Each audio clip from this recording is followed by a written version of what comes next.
तापमान वाढीमुळे पावसाचे दिवस वाढणार का?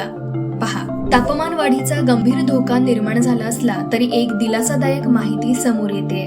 काय आहे ही माहिती? त्यामुळे काय फायदा होणार? जाणून घेऊयात आजच्या लेट्स अप विषय सोप्पाच्या माध्यमातून.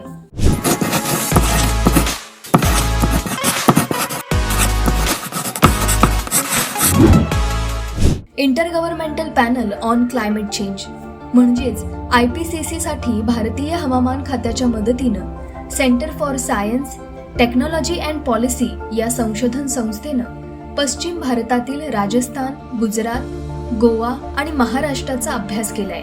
या अभ्यासामध्ये प्रदूषणामुळे महाराष्ट्रात पुढील 3 वर्षात साधारणपणे 1 ते 2 डिग्री अंश सेल्सिअस इतके तापमान वाढेल असा अंदाज व्यक्त करण्यात आलाय. नक्की काय फायदा होणार? तर तापमान वाढीमुळे राज्यातील सर्वच जिल्ह्यांमध्ये पावसाचे दिवस वाढतील असं समोर आलंय.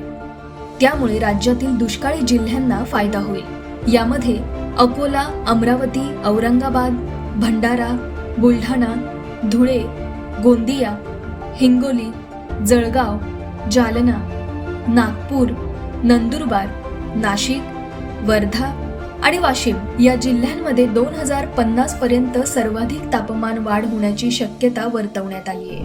नक्की काय परिणाम होणार? तर राज्यातील सर्व जिल्ह्यांमध्ये पावसाचे 2 ते 8 दिवस वाढतील.